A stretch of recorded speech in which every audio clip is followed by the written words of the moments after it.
Hello and welcome everyone. My name is Antoni Kasprzyk, and today I would really like to talk about a topic which I have found particularly interesting, such as present-day threats from the point of view of a middle school student.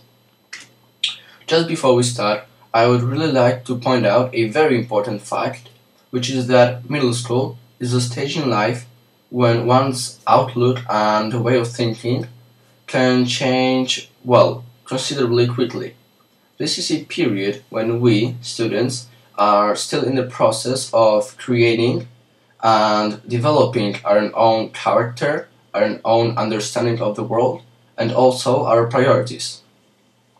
Moreover, the list of the 21st century potential threats will vary among individuals and depend on their age, their experience, and knowledge of the world. Oh, and one thing. While I'll be featuring all these negative phenomena, I also try to give advice on how to solve or deal with certain issues. So I guess there's nothing left for me but to begin.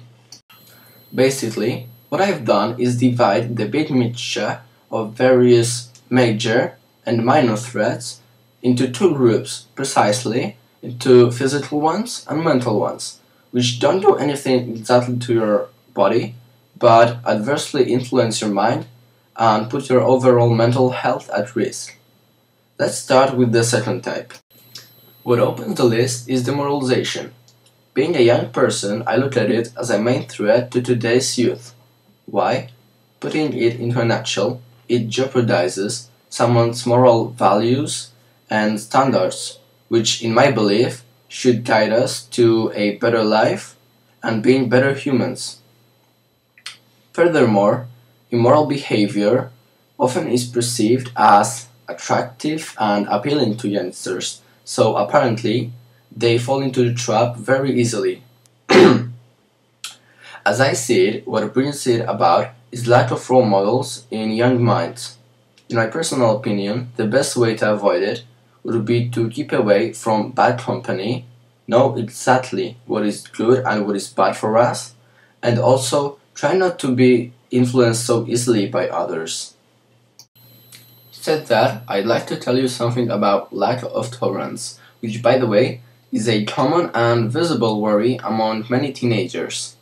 Today, the main factors that cause it are probably differences in culture, nationality, beliefs, financial status, etc. Ridiculous as I find it, it is still true, and the basic way to fight it would be for us as individuals to be open-minded and tolerant. If kids had been taught from the early age respect and acceptance of other cultures, religions, and color of the skin, we wouldn't be facing homophobia, discrimination, and generally lack of acceptance now. Moving on, we end this part of the list with internet addiction. At some point, it reflects the threats that come from the often misunderstood or misused new technology that sometimes is stronger than we are, in the sense that we lose control over it and it controls us. Apart from the social related threats, this one is undoubtedly a major one. It's the reason for which we stop being human. In other words, the internet becomes our number one priority, and we forget about things like feelings, friends, human needs, family, etc. If you have a similar problem and you were to listen to a middle school student's advice, then you should stop for a moment and think about how your life has changed since the addiction started. I'd also recommend talking to a family member or a close, trusted friend about it. We quickly travel to the physical threats. Here we find bullying, which could be both physical and mental. Often seeking fake power and popularity, kids pick up on younger and weaker ones. It is a serious problem worldwide, which many have to deal with. If you ever happen to be a prey of such behavior, look for help in others like friends and family. Don't confront the bully alone. Now, let's go to the next item on my list, bandits and hooligans. This threat is well known to everybody, I think. Despite the city's low crime rate, we can always come across them. As for me, I never provoke them.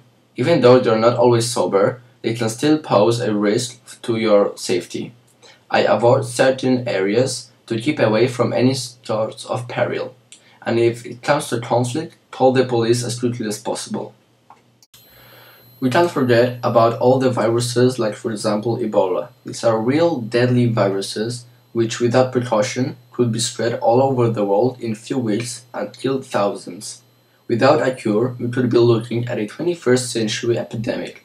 It's funny how such a small thing can put your health and life at risk. The last threat that I would like to present is terrorism. Even though I haven't got any experience with it and I hope it will remain like this, it is still one of my biggest fears. After seeing so many examples on the screen, I really don't want to experience it in front of my eyes. The same goes to the military activities, like for example in Ukraine. These situations put many things into jeopardy. Those things could be, for example, someone's family, someone's fortune, even your own life. Unfortunately, I can't see a solution to these problems.